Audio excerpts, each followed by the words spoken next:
Welcome back to the Call on a Shot podcast. We are live every Wednesday at 10 a.m. Eastern time. I'm Austin, joined by Logan and Sam, and you can download the podcast wherever you get your podcast. But today we got an exciting episode to recap NFL Week 10, talk about Week 11. But first, we got to talk about what a big day in the Call on our Shot channel history it is today. Today is our birthday, our 1-year anniversary. So we're recording this on Tuesday. The video goes live on Wednesday, but today's our 1-year anniversary. Also, we passed 13,000 subscribers. We posted a video with a bunch of our memories, but Logan, I'll let you say some kind words to the people and then we'll just kind of bounce off and then move into some football.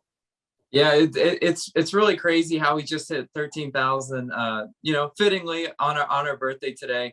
It's been such a wild ride. I mean, when I started doing those baseball videos, I honestly, Austin, I had no idea where we'd go. I was like, oh, this is just kind of a fun thing. It was more of a hobby, but look at where we've come. You're doing it full time. It's just really amazing. All the people that I've met in the Calling Our Shot community. You guys are the best. And really, this is why Calling Our Shot is the best on YouTube. And I couldn't have said it better myself. We love all of our supporters out there. That's why I urge you, if you haven't checked out our 1-year anniversary video, I thought it was pretty good. I enjoyed putting it together. We had some funny moments that we've kind of compiled over the past year, and kind of goes to show you, we try to set ourselves apart from the rest of the betting channels, the rest of the sports community. But we're all one big community here. We appreciate all you guys. Now, Sam, you guys might only see him on the podcast once a week, but he's been a day one. I think he was on our second or third video ever posted. So he's been here for a long time. His specialty, he loves watching football, doesn't watch a lot of other sports. But Sam, how are you doing, man? We appreciate you for being a part of the Call on Our Shot channel for so long. Hey, doing pretty good. And you know what? I'm glad to contribute, even if it's just in this limited capacity. But yeah, starting with the OG podcast from last year. And it really is crazy to see how this thing's growing and to see how that might project into the future. Because, yeah, you guys are you're blowing up. We're all doing this together. It's pretty awesome. Yeah, it's been insane. If I had told myself a year ago that we'd be sitting at 13,000 subscribers, which doesn't sound like a whole lot, but for people that I've never created videos or posted anything really on YouTube. So it's unreal. So like I said, we can't thank you guys enough. There's so many people we could name, and there's probably like 10 to 15 that come to head, but I'll save those people for in the separate DMs and whatnot. But we appreciate all of you guys, especially our COS All-Stars, which power this podcast. So we appreciate you guys. I've said appreciate probably 100 times the past day, and in all the comments, I keep saying it, but we really can't do it without you guys. So thank you. But without that, we're going to move into Week 10, and we're going to talk about Week 10, biggest takeaways from that weekend in football, another weird kind of NFL week, and then we're going to move on into Week 11, answer some social questions from you guys. And so if you're new to the channel, consider clicking that subscribe button. We're trying to hit 20,000 by the end of the year. Big goal, but I think you guys can get it done. So Logan, I'm going to throw it over to you. And I'm going to let you start about how you enjoyed this week in football and what your biggest takeaway was this weekend. It was a great weekend of football. There were obviously some lopsided victories. You hate to see that, right? I love competitive games, but this was a lopsided victory for sure. Sunday Night Football, Kansas City Chiefs made a statement, right? This is what we were looking for, a statement win from the Chiefs in a game that no one really knew what was going to happen were the Raiders. Raiders have been playing some really inspired football, but Kansas City finally flexed that offensive firepower that we knew that they had. Yeah, I think, guys, this is one of those watch out moments. The Kansas City Chiefs are back, and I think they're putting the NFL on notice. They're putting the AFC on notice for sure. I did not expect that. Even we talked about this game last week on the podcast. I don't really remember our exact score predictions, but none of us expected a 41-14 blowout. So props to them, because I'd expected the Raiders to keep this game close, and it was never close from the jump. So props to them. We'll see. They got a big week 11 matchup against the Cowboys. We'll talk about that one in a little bit, as well as talk about Thursday Night Football, Sunday Night Football, Monday night, all the big games of this weekend. But shout out to the Chiefs. Sam, what was your biggest takeaway from this weekend? What the New England Patriots are looking like on offense, and especially Mac Jones. My early take at the beginning of the season, and partially because I was hoping that would jinx it and make it not come true, was that Mac Jones was going to be the best rookie quarterback.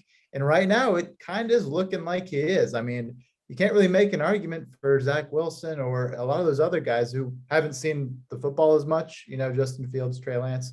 And I think right now he's even beating Trevor Lawrence.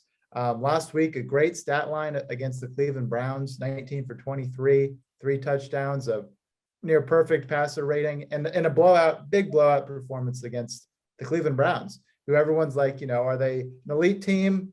Started the season thinking that they were an elite team, definitely on the down right now. And I think the Patriots kind of push them into the ground and make the case that they are the better team than the Browns. And They're a contender in the AFC. Yeah, I got to get ahead of this before I get slandered. I'm out on the Browns again. I said I was in last week. I'm out. I don't know what to do with that team. They're the most up and down team in the NFL now. Baker Mayfield looked bad, and I should have known better betting their spread, knowing it was a big game on the road. Baker probably wasn't going to show up, but I don't really know how to rank this Patriots team. It's, they're 6-4. They've been on a really hot streak, but are they better than the top teams in the AFC? What are your thoughts, Logan? Yeah, I really do think that the Patriots are a lot better than people are giving them credit for, even with Mac Jones. He's that game manager type quarterback that, he'll make the throws when needed. From a rookie, it's extremely impressive, right? We don't want to see him going out there and throwing 4 interceptions, losing the type of game like the Zach Wilsons. Sometimes Justin Fields is a little erratic like that. Mac Jones is just cool, calm, and collected. He's a Tom Brady 2.0. He really is. I mean, it's kind of crazy how he fell right into that perfect system. They check a lot of boxes, right? Defensive scheme, Bill Belichick, one of the best coaches, if not the best in the NFL at defensive schemes. And you got a really solid running game, that takes some pressure off of Mac Jones. They got Ramondre Stevenson, who's come on recently, and Damian Harris when he gets back. This Patriots team should not be slept on. They're definitely a contender. Yeah, and, I really think it shows some maturity in a certain way to be a game manager. You look at all these rookie quarterbacks, what are they trying to do? Trying to backpack the team and just make crazy plays after crazy plays, and it's ruining their stat line. So to be able for him to do this in his first season and have the wherewithal to say, okay, you know what? This team just needs me to, be conservative and make progress, but in a game manager role, he's getting it done. So, I mean, the ceiling for him right now, I think, is crazy high if he can do this in his rookie year.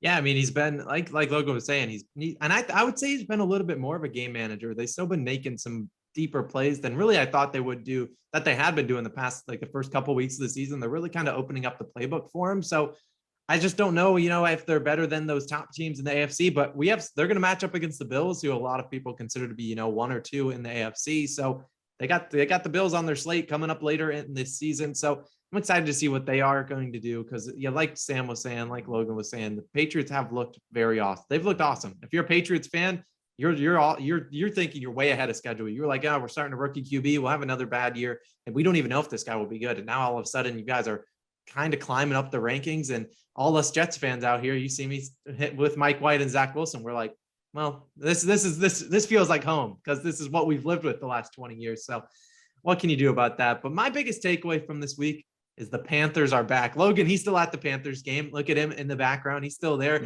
hanging out.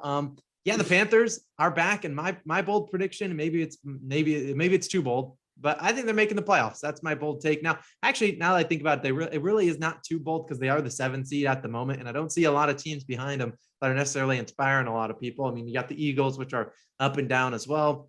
You got the Seahawks, who couldn't even muster up a point for my Seahawks spread and Logan's upset prediction last week. But I think the Panthers are back. You think about early on in the season, they were doing well when Sam Darnold was playing well.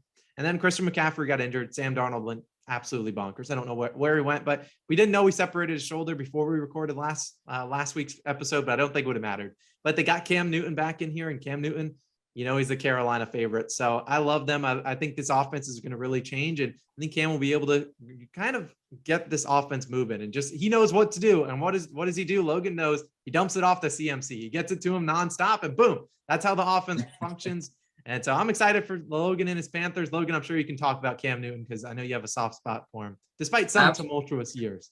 Yeah, how we left Cam was we kind of threw him away. We kind of threw him away as trash. Carolina didn't split, amicably with Newton. But here he is back, and every Panthers fan. What's really crazy is I got a good, pulse on Panthers fandom. They just want to see Cam. They just want to see him thrive in this role, and given the opportunity, looks like this week against Washington, he will have an opportunity. Man, the storylines are there for Cam and the Panthers, right? You're playing ex-coach Riverboat Ron with the Panthers being in playoff position.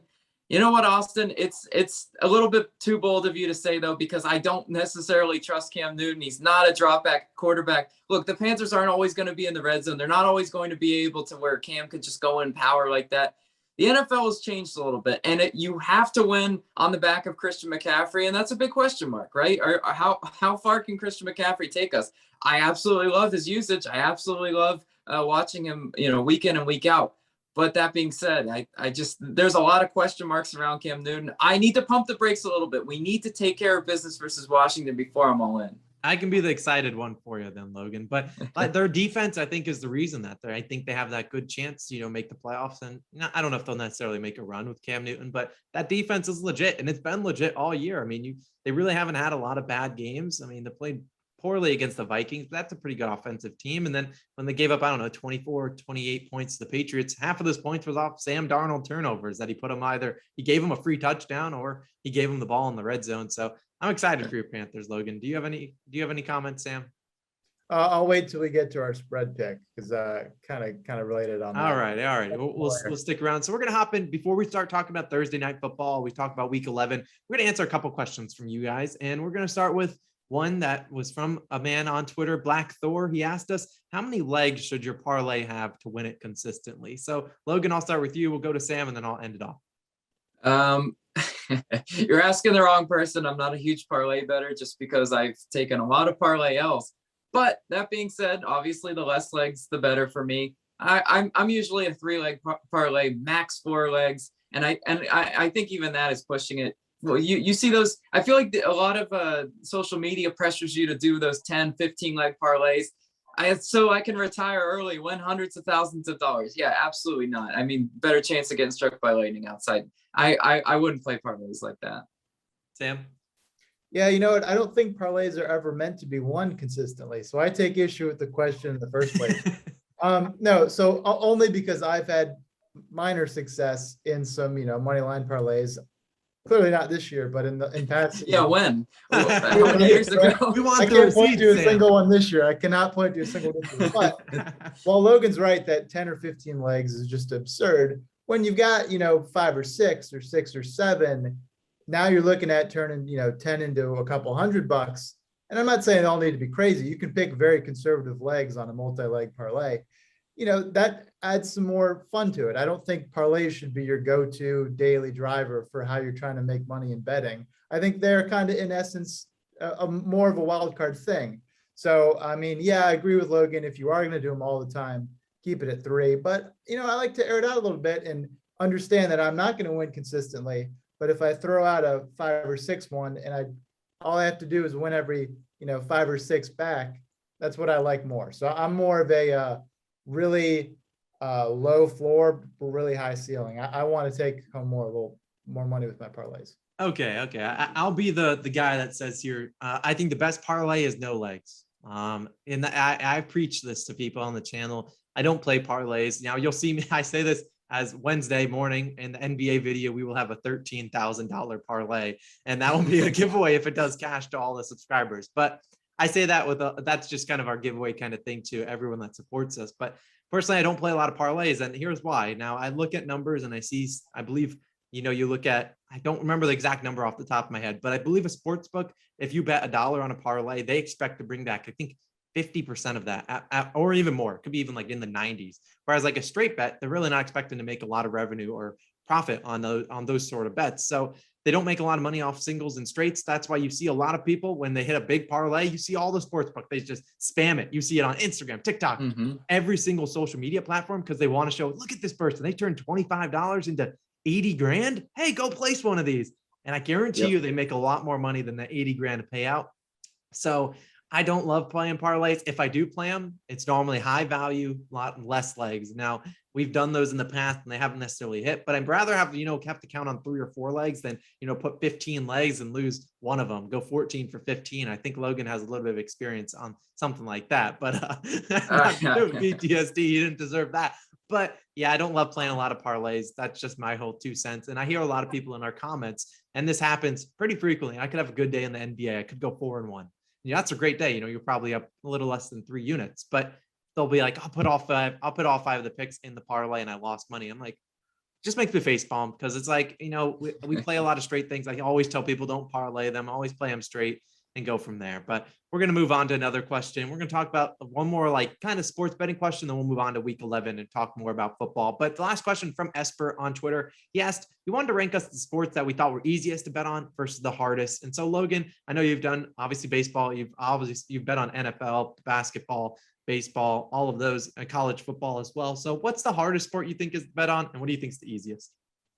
For sure, 100% the hardest sport to bet on is college sports. College football to me is really hard. I got absolutely taken out with the trash last weekend. I had a terrible weekend because everything that I thought was going to happen didn't. And that happens so frequently in college because it's so volatile. I can't stress this enough. They're not professional athletes. It's harder to predict. I mean, hey, so star quarterback has a bad day, maybe some bad grades or something. Those types of things happen in college that you eliminate from the pros. I do make a lot of money in baseball. I've had my really good runs in there, have bad runs too, but some really good runs in baseball. So without a doubt, baseball is my favorite to bet, most profitable. And college sports is just a tough one. Yeah, and I guess I should have prefaced this when I asked the question. There's no easy sport to bet on. Like, it's not like, oh, baseball's easy money. Go just put all your money on baseball. That's not true. Baseball is still a very hard sport to bet on. You still have so many different games. Some teams come out flat every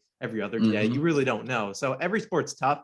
Personally, for my preference, I would say college basketball is probably the hardest one to bet on. And it's not necessarily that it's more so that I'm not very informed about the different teams. And honestly, it's overwhelming. So today when the podcast goes out, it's Wednesday, and these are kind of tough.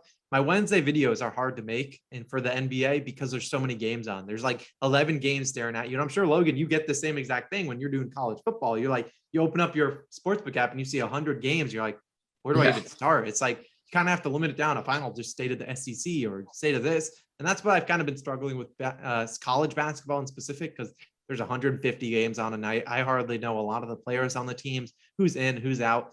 It's tough. So college sports are tough to bet on. I don't like betting baseball either. And hockey, people keep asking for hockey picks. And I have to tell them time and time again, I could probably name you like 10 hockey players, and that's probably stretching it. So yeah, it's like, I don't have a coin here, but flip a coin, and that's what I'm going to bet on if I were to bet hockey. So Sam, do you have any thoughts on this question before we move on? Only that you should bet on sports that you're knowledgeable about. And I think, my rationale kind of extends to what I actually do. I follow football, predominantly NFL, a little bit of college.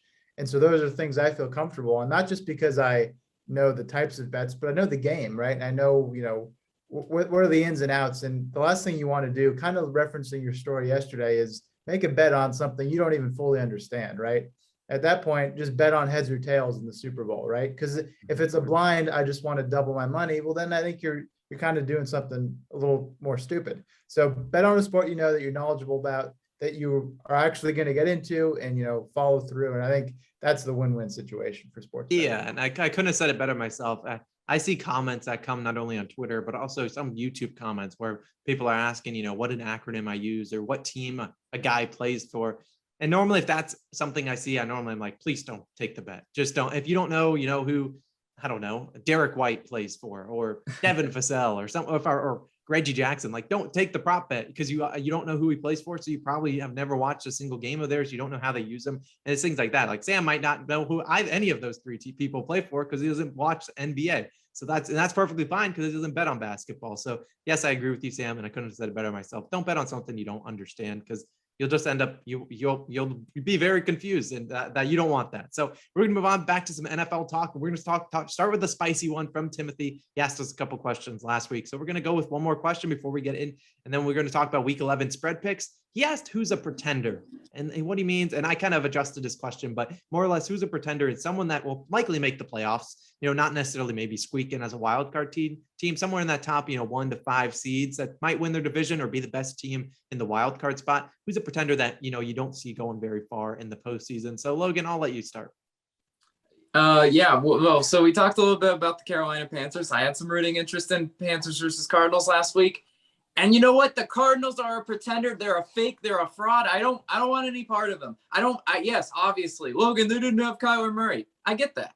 But how much better is the team wise with Kyler Murray? Obviously, significantly, but not enough to me to make that deep playoff run. I saw a lot of flaws and a lot of weaknesses exposed by Carolina. First of all, James Conner in that run game, with Chase Edmonds obviously out, the run game can only take you so far.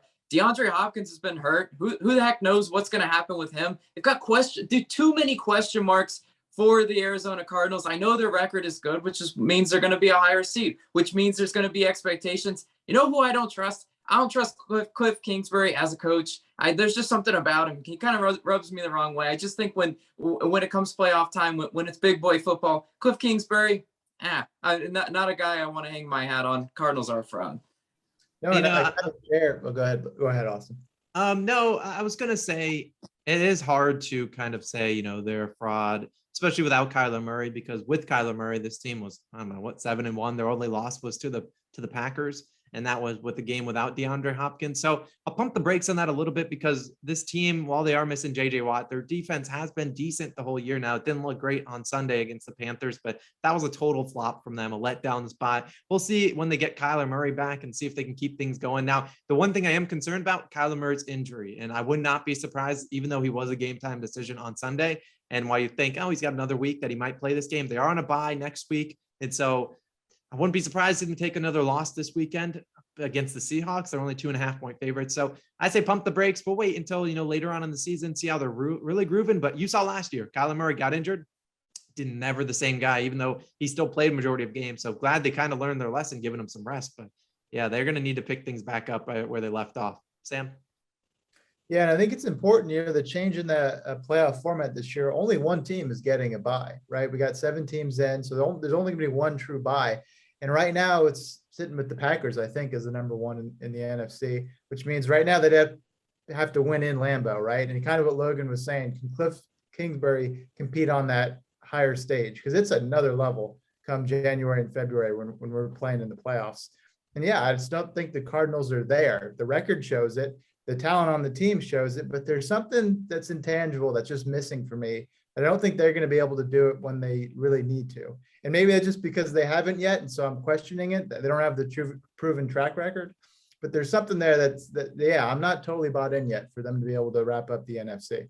Yeah, and I can kind of echo those Cliff Kingsbury thoughts. Like I'm not necessarily going to come out here and say he's coach of the year. I don't necessarily trust him like that, kind of like Logan was saying, but I'm not ready to say, write them off completely. I do think they have a chance, but they're really going to need to kind of kick things back in a groove from the first 4, 5, 6 weeks of the season. But my pretender, I'm going to pick the Baltimore Ravens. Now, you saw them on Thursday Night Football. They were embarrassed by the Miami Dolphins. Granted, they were in Miami, but still embarrassed. I believe 22-10, never got the offense going. Dolphins kind of abused them. And I think the Ravens are pretenders because they're going to win their division. I don't see the Steelers or maybe the Bengals, but the Bengals are up and down. The Browns, I think the Ravens will likely win that division. Maybe they don't because they're going to fall off the second half of the year. But the Ravens, do you think about the games they've won this season? 3, I don't know exactly how many, but 3 of the 6 wins they got are all comeback victories. And you just are not going to win consistently coming back unless you were Patrick Mahomes, maybe the past couple of years. You've seen them struggling, but we'll talk about them in a little bit. But yeah, just not big on the Ravens team. The run, looks like all you got to do is, on 1, stop the run, which is tough, but stop the run, load up the box. Then 2, play man coverage, which Lamar has struggled in man coverage. That's what the Miami Dolphins did, hit him with some man coverage, and he struggled. He's still a young quarterback, still learning his way. And they really I don't think have the young or depth in the wide receiver core to really make a difference in those man routes. So I kind of think the Ravens are a pretender. I could see them losing first round, kind of like they have the past couple of years. Sam? Yeah, no, Austin, I'm going to agree and share that sentiment with everything you just said. I think I was looking up before we started the podcast. I think their point differential sits at something crazy low, like only plus 14 or something like that. Because you're right, the games they've won have been close games. Pulling up their schedule now, squeaked by the Lions by only 2 points. The Chiefs by a point when, Chiefs week 2 weren't looking very good, right? Yeah, and this last week, we all bet big on the Ravens, right? Thursday Night Football. We all look like fools. Because the Dolphins just got it done. So there's enough for me to see that Lamar Jackson's not the Lamar Jackson that we wanted, and he's not recreating his MVP performance. And, sure, your record looks good at 6-3, but if you're only squeaking by on close games, that's not sustainable. And we've seen teams, who fall victim the other way, right? Chargers of years past where they seem to be losing every close game. The opposite's not much better because it instills false confidence, right? And that won't get you very far. So, yeah, I think the Ravens right now are not the best team in the AFC North. And I have question marks about how deep they can get this year. Yeah, so, you hear our thoughts. Logan, what are your thoughts? Are you a little bit more pessimistic, optimistic on the Ravens' future this season? What are your thoughts? Can I be more optimistic? You guys are just so down in the dumps on Lamar Jackson. You forgot how talented he is. He's going to have one of these statement type wins recently, and you guys are going to come on here and be like, oh, Ravens are good again. Just like Austin flip-flops on the Browns all the time. You know what? The Ravens will be all right. Losing in Miami, obviously, that was a crap Thursday night game. Those things happen. I hate Thursday night football. That's a different tangent. But I mean, in all reality, they've got, Hollywood Brown, pretty serviceable. Rashad Bateman, young receiving core, obviously. And then they got Mark Andrews at tight end. Can we point to some good things about the Ravens? Obviously, the question marks at running back position. Yeah, well, guess what? Lamar Jackson can do it all. And their defense, yeah, their defense has had some good games, some bad games, but you know what? Justin Tucker is, why they win those close games, Sam? Because they have a kicker like Justin Tucker that can make ridiculous field goals, and that's why you can't count them out. Yeah, I'm not ready to just throw them away and discard them like trash, like you two are. Yeah, but when you point to a kicker as your second or third argument point, he's a weapon.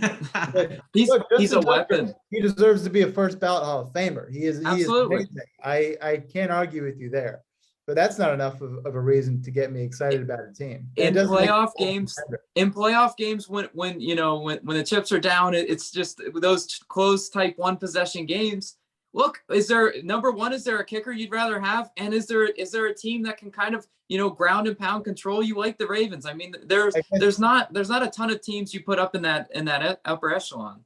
My point is, though, if it's a one possession game against the Detroit Lions in the regular season, that's not going to be a one possession game come playoff time when you're playing against what looks like the Chiefs team of last year or a good Titans team or a good Bills team. Question marks. That's all I'm saying. Yeah, Justin Tucker's awesome. We love him. But maybe I'll be coming back on here tomorrow or next week saying, Ravens are back. And that wouldn't be something that's out of realm possibility of things I've done on the channel before on the podcast. But I just am saying I don't think this Ravens team is as good as people might think they are. I know they have a lot of fans out there. Their defense has a lot of problems. They are not a very good defensive team either. I mean, they gave up 22 points to the Dolphins, which Dolphins are not a good offensive team. Their linebackers, personally, I think are the biggest kind of issue. Patrick Queen, I believe, their starting linebacker. He has not looked good this season. So I'll be curious to see where the Ravens go. But let's move on. Let's move all that past. Let's talk about Week 11. We're going to start with an early favorite spread pick. This was from Fat Tony Romo. Maybe it is Fat Tony Romo. Who knows? But we are going to talk about an early favorite spread pick. And Samuel, I'm going to let you start with this one because you hinted at it earlier. What is your favorite spread pick? Obviously, we're doing this Tuesday night, so you never really know. I mean, you could have bet Steelers today, and then Big Ben Roethlisberger was announced out on Saturday. So obviously take this with a grain of salt. So take it away. Right, absolutely. Well, there's nothing I love more in the NFL than a good old-fashioned revenge game, right? And we kind of have something like that now. Washington, led by Ron Rivera, is going up against the Carolina Panthers, right? His former team that he coached for so many years. And not only up against the Panthers, but against most likely a Cam Newton-led Panthers team, which is just shaping up to be one of those great matchups. But I think that second honeymoon for Cam Newton is going to be short-lived. And this is coming from a guy who just thought we found our quarterback savior for a couple of weeks. One good performance or two good plays does not mean that he's back, does not mean that he's going to be good. And this Washington team right now, their record doesn't prove it. They don't have key players I can point to, but damn, do they play teams tough, right? And they're coming off a great win this past week. I think he's going to know exactly what he needs to do to scheme against Cam Newton. And right now the spread's sitting at plus 3.5. I think they're going to just blow out the Panthers. So I'm all in on Washington. Those are fighting words, Samuel. Yes. Yeah. You just come out here and you just say, I don't need the 3.5. I want the outright win. That's what we call disrespectful. And I hope Super Cam, I hope he takes exception to that. Back. Yeah. I mean, in reality, I don't disagree with you that if there's a coach that knows how to scheme against Cam, it's the coach that he had all those successful years with Ron Rivera. But that being said, the Washington defense, Tom Brady made him look too good last week. This defense is due some regression. They just unfortunately lost Chase Young.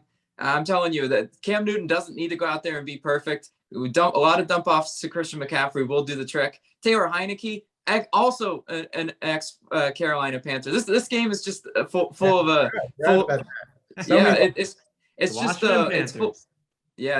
full of storylines here. But you know what? Taylor Heineke doesn't scare me one bit. I've seen good Taylor Heineke. I've seen a lot of actually even worse Taylor Heineke. Carolina's defense will be the difference in this one. They will win this game. Now the question is, do they cover? I don't know. 3.5. Sam, you're being disrespectful saying they don't need the points though. No, I'm just saying that's because I think they are going to win the game outright. That's why I like the spread that much more. Because it's sitting at plus 3.5. So we'll see. Am I going to throw them into my money line parlays? Yes. Is Washington probably going to hurt me? Also, yes. But revenge games, I like it. Oh, Logan, I'll let you continue with your early spread pick this weekend.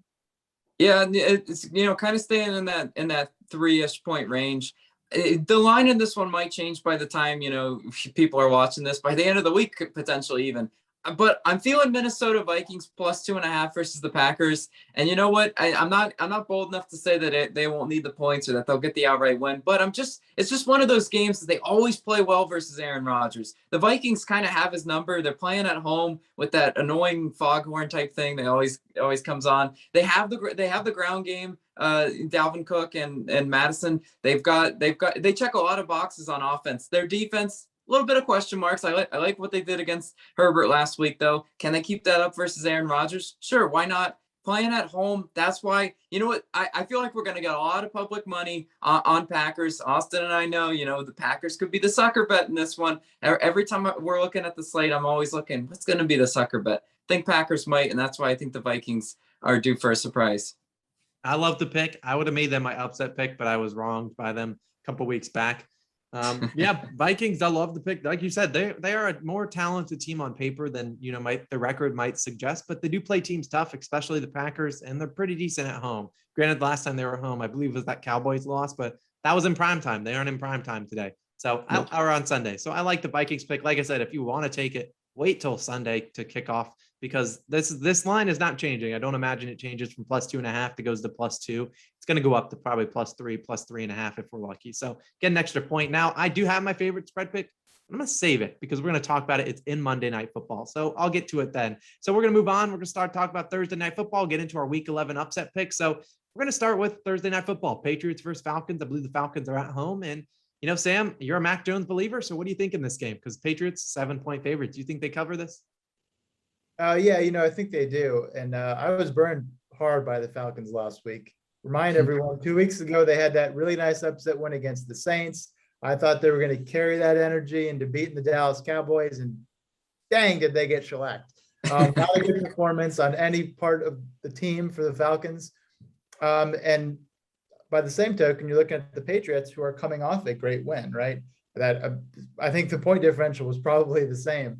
But in the other direction, Patriots beating the Browns. I think they carry that same energy.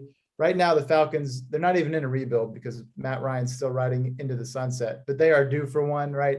This is a team that, other than Kyle Pitts, where's the future? Where's the energy? So many question marks about the Falcons. And I like what the Patriots are doing. And everything, kind of what Logan was pointing to last week about short weeks and how Thursday Night Football, you never really know, big question mark. I think that favors Bill Belichick, right? Because he knows how to scheme. He's got this one in the books. They're going to come out swinging, and I think it'll be a good Patriots win.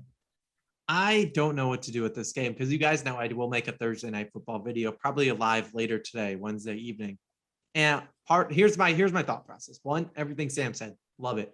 2, the Falcons haven't looked great, like Sam said. Number 3, Patriots are the biggest sucker bet you can make on Thursday Night Football. Everyone, and I mean everyone, will be betting Patriots -7. And I can guarantee you that it will have probably 85% of the money. People are going to see, ew, this Falcons team just absolutely got spanked. The game was over 36-3 at halftime. They didn't look good. And you think about Bill Belichick, he's going to scheme. He's going to take away probably Kyle Pitts. Cordarrelle Patterson's a little bit banged up. So where's the Falcons offense going to come? So in my brain, it's like, I'm hammering Patriots -7, but then every time you hammer a bet in the NFL, you just get slapped across the face because the NFL is what it is. So one team didn't cover last week. One team did. Normally the vice versa happens this week.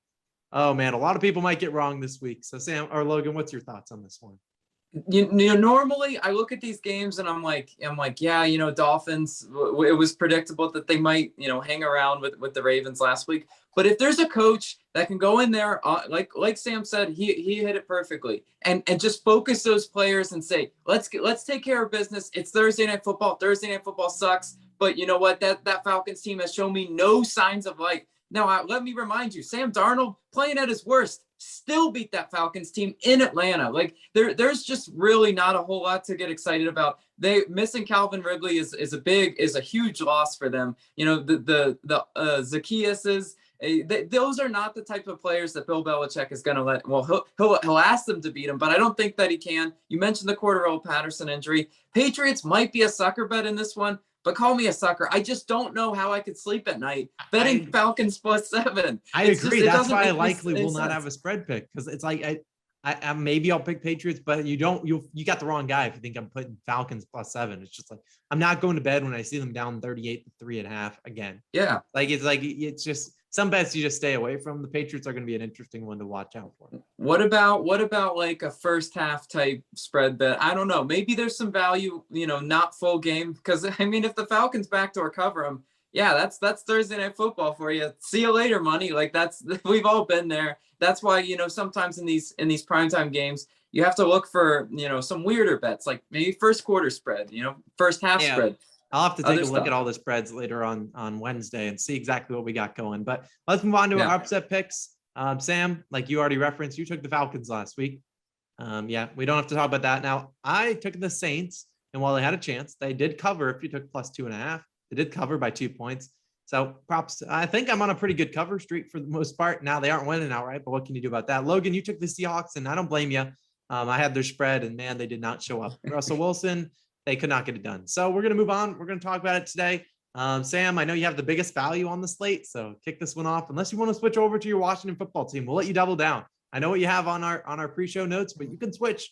Ooh, well, what is the odds on that right now sitting? On Washington football team money line. Yeah, because you're right. I'll figure it out for you. Logan, you can start with your pick. All right. And so in the meantime, I really do like Steelers +210 at the Chargers.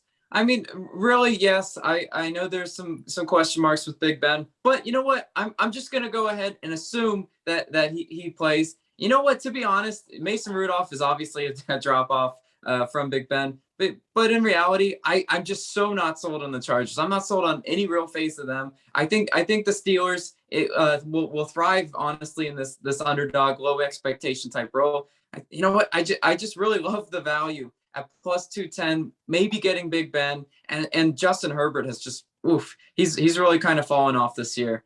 I like Steelers for value alone. But man, Logan, I mean, that Steelers team right now, do you think Big Ben's even going to be able to finish the season right now? It looks like he's gimping through. I don't like teams when they go out west, right? And you always got to take that into account. And this Chargers team, you don't know what to make of them. So you're going to assume, okay, you know what?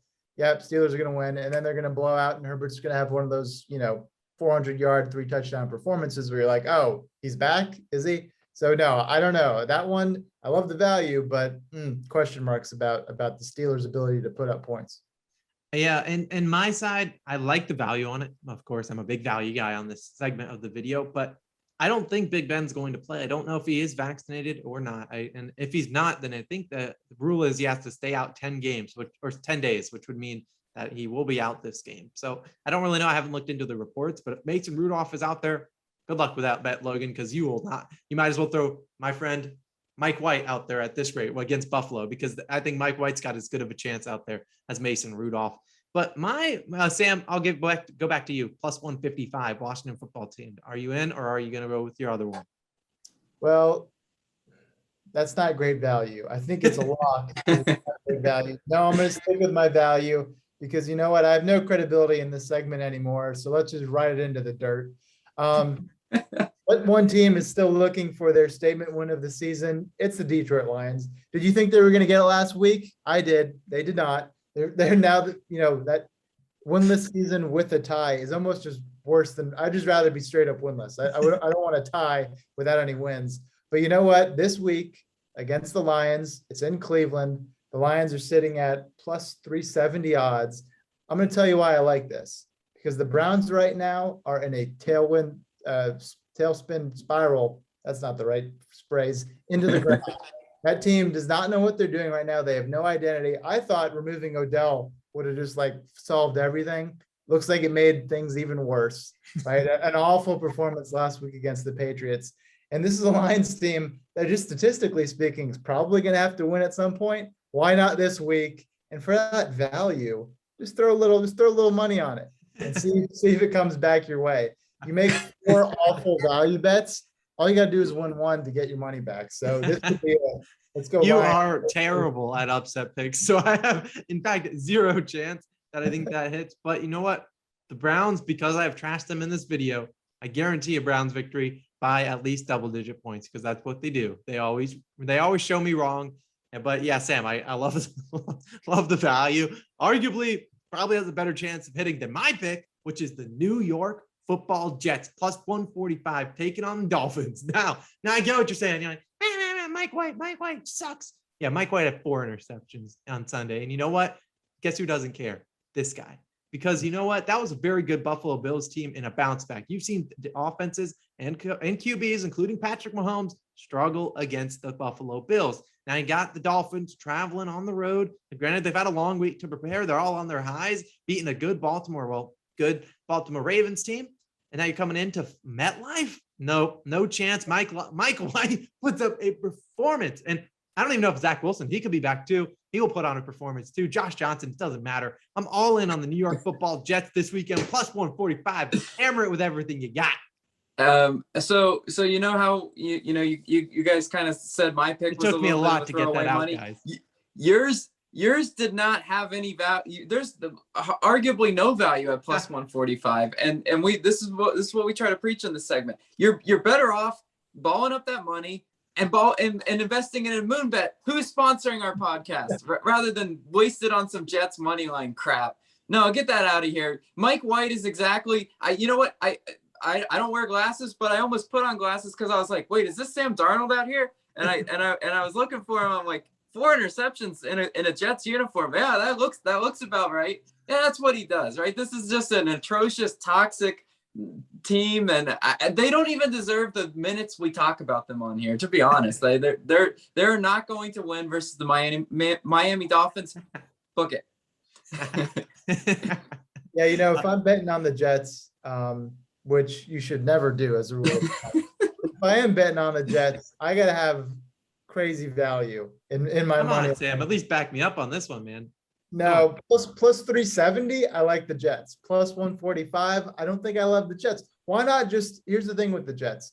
They're going to throw some wins at you, right? The Titans, the Bengals, those would have just paid for your mortgage for the year if you bet money line on those games. So why bet the safe one where, yes, they always play the Dolphins up or down, depending on where that's always going to be a close game, but there's just not enough reward for it to be worth that risk in my regard. I understand where you guys are coming from. I do. But you do have to recognize one of these teams covered last week. One didn't. Going to have the flip-flop this week. And the Jets are winning this game. You saw what Rex Ryan, you see what he was saying to Robert Saleh? He was disrespecting him. And Robert Saleh said, you know where you can find me. So you know what? Jets are coming out motivated, and they don't know who's starting at QB. Maybe Mike White again might even be, I don't know who started, but it doesn't matter. Jets are winning this game outright. And when they don't, I won't be on the podcast next week. So right. you have to come find me somewhere else, boys. All right, I at least am asking for a clown nose when they lose. I'm not okay. 3 scores. Okay, fine. I will wear the clown nose if it's not even close. Is that okay? Fair? I'll wear it for this segment if it's not even close for my next week. But if it's like a 7-point loss, respectable. Now, if it's like a 30-10 loss, they lose by double digits. Fine, I'll wear it. I can respect. Wait. But let's reverse that too. How much of a blowout against the Dolphins does it have to be for Logan to wear a clown nose? I want to have a little skin in the game. I think we win by 2 touchdowns, 2 possessions. Logan wears a clown nose. I think that's absolutely. Logan is very confident in that. Logan won't be wearing a clown nose for that.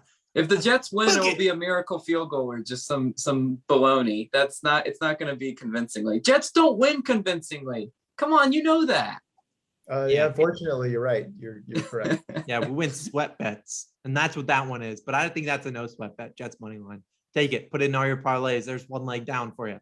Now let's take on we'll talk about, before we get into Sunday Night Football, Monday Night Football, let's talk about 2 big matchups this weekend. Now we're going to pass through the Saints-Eagles. We're running out of time. We don't need to talk about that game. That's going to be an interesting one.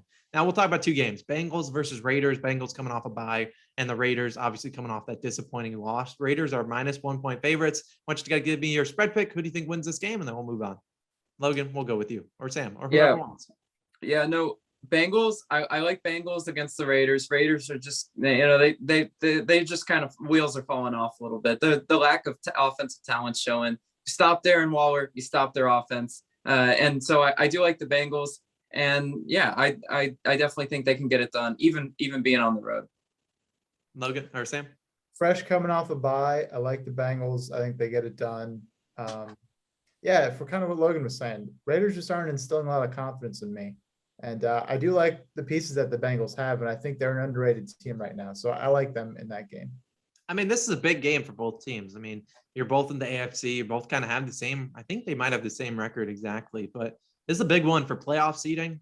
I would lean towards the Bengals solely because I think that Raiders like interim head coach kind of juice is falling off. Like they're now just kind of realizing, we're still the Raiders. We've lost a lot of players, a lot of key players this season. And then you see Deshaun Jackson. I don't know if you saw the clip, but he had a long touchdown, then just decided to stop running and tried to juke some people when he had a free touchdown, which would have changed the impact of the game. Instead, he doesn't get a touchdown. Instead, he fumbles. Raiders. So I'll ride with the Bengals, but I would argue probably the biggest game on the slate this weekend. The Cowboys travel into Arrowhead to take on the Chiefs. So Logan, I know you were saying Kansas City back. You think they keep rolling this weekend? Absolutely. And I feel like we're going to have a lot of people thinking Cowboys with value and, being underdogs. Kansas City is definitely back. I'm not all that scared about the Cowboys defense. I think they're the blueprint is there on how to beat them, and offensively, yeah, this one could be a shootout, right? Or it could be a not shootout. The NFL always works in funny ways like that. The games that should be high scoring aren't, but I definitely think the Chiefs win and cover that spread. Sam, what about you? Arrowhead, probably one of the toughest places to play. And so I think that definitely will impact the game. But the Cowboys put on a clinic last week. I mean, they really did. That offense was firing on all cylinders. And I think the Chiefs' comeback performance, not comeback, but comeback in terms of the whole season performance last week, while it was good and while, Pat Mahomes 5 touchdowns, wow, they're back. I don't think it's completely sustainable yet. I need to see it for another couple of weeks. And so this would be a statement win for them for me to eat my words. But right now, I still think it's the Cowboys we got to lean on. I think they go into Arrowhead and I think they get it done. Yeah, I'm going to side with Sam on this one. I'll split the difference. I think the Chiefs are a sucker bet here. You're seeing them come off the Raiders, good win. But you got to think about the Chiefs really have not been a good cover team over the last 18 games their career of the last 18 games. Have not really played all that well at Arrowhead either. So I'm going to ride with the Cowboys. They have a much more complete offense, in my opinion. The Chiefs still, their run game still isn't that great. They just relied on Patrick Mahomes to throw for 400 yards. And the Cowboys defense might be able to have some tricks up their sleeve. Dan Quinn, you might love him, might hate him, but he always seems to come up with good defensive schemes versus other guys. And I think they'll be able to get it done as an underdog this weekend. So we're going to move on to Sunday Night Football, and then we'll talk about Monday. We'll talk about Sunday first. Steelers versus Chargers. Now, Logan, you've already given us your pick. You think the Steelers got a chance to win this outright. Sam, you kind of already talked about it too. And so I think what we can talk about is this. We don't really know what to expect with Big Ben. So there's not really a whole lot, we can dive in because Big Ben could be back. Big Ben could be out. What is your kind of takeaways on the Chargers? Because they've been a very up and down team. They'll win good games, lose last week against the Vikings. Logan, what are your thoughts on them? I know you kind of already talked about them earlier. Yeah, with Herbert, I don't know what to make of Herbert. I'm going to be honest. He's a young quarterback, so he's going to have those really good games. He's going to have those really bad games. They need to use, they need to use Austin Eckler more, establish a bit of a run game because leaning on Keenan Allen, leaning on those tight ends, Herbert absolutely loves those tight ends. He loves the Donald Parhams of the world. I think the offense should run more through Eckler. They're going to beat the Steelers. I'm expecting a big Eckler game. I'm expecting him out of the backfield, a lot of receptions as well. But you know what? Defensively, that's where the question marks lie with the Chargers for me. That's why I gave the Steelers a good chance to win this game solely because I just don't believe in the Chargers defense to really stop anybody.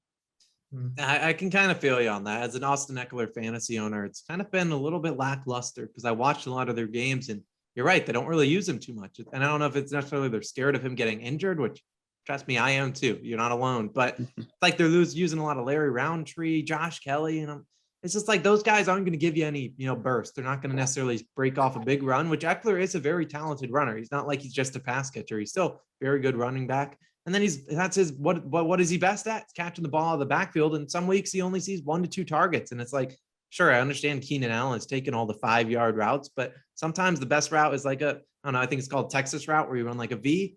He'll roast anyone. Those are all the Christian McCaffrey routes too. Austin Eckler, one of the best pass catching running backs in the NFL, and they need to really get him going, I think, to get this offense going. Sam, do you have any final thoughts before we get into Monday Night Football? Just an observation, which is that it's crazy how much COVID has now recently popped its head up into the NFL season. Seems like we got through the first 7 or 8 weeks unscathed, and now, wow, big omissions from the past few weeks, especially the Packers and Adams and Rodgers. But now, yeah, it'd be big if Big Ben misses the second week, because I don't think Mason Rudolph can get it done on his own. So I think they need him if they want any chance to beat the Chargers. I agree with that. Let's move on to Monday Night Football. We've got the Giants traveling to Tampa to take on the Buccaneers. And this is where my big spread pick is going to come in. My early favorite is the Buccaneers. I think, and I wish I'd taken the Washington football team spread last weekend, but I have preached a couple times on this podcast. The Tampa Bay Buccaneers are terrible on the road. They are not a good road team. And that's why I've said time and time again, they need home field advantage, or at least, be a 2 or 3 seed in the NFC. Well, lost last week, showed it, proved it. They were not a good road team, and they've continued to be bad on the road. I don't know what their record is on the road or against the spread wise, but at home, they've been dominant. I think they come out and they're dominant against the Giants team, which sure, they might get Saquon Barkley back. They might have Kadarius Toney, all their weapons finally back. And you might think, oh, well, the Giants played them tough last year. Well, yeah, last year, I believe that was in MetLife. Now this year, they're in Tampa. I think Bucks come out with a big statement win. I'll pick them 31-17, maybe even worse than that. What are your guys' thoughts?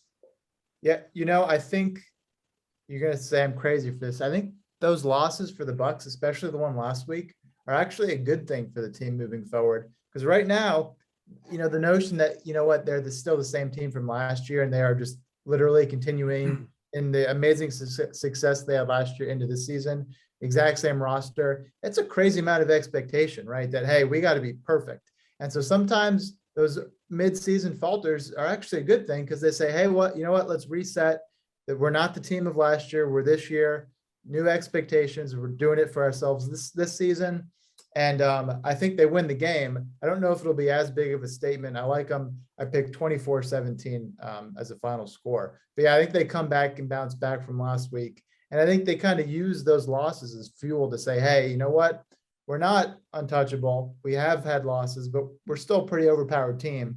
Let's move this into the offseason. I think they have some positives to take away. Okay, Logan. Absolutely what you were saying. In the NFL, it's always a good humbling experience, right? To lose those games that I guarantee you those players were going into Washington thinking we're going to take care of business, but they didn't. And that's the NFL for you. But you know what?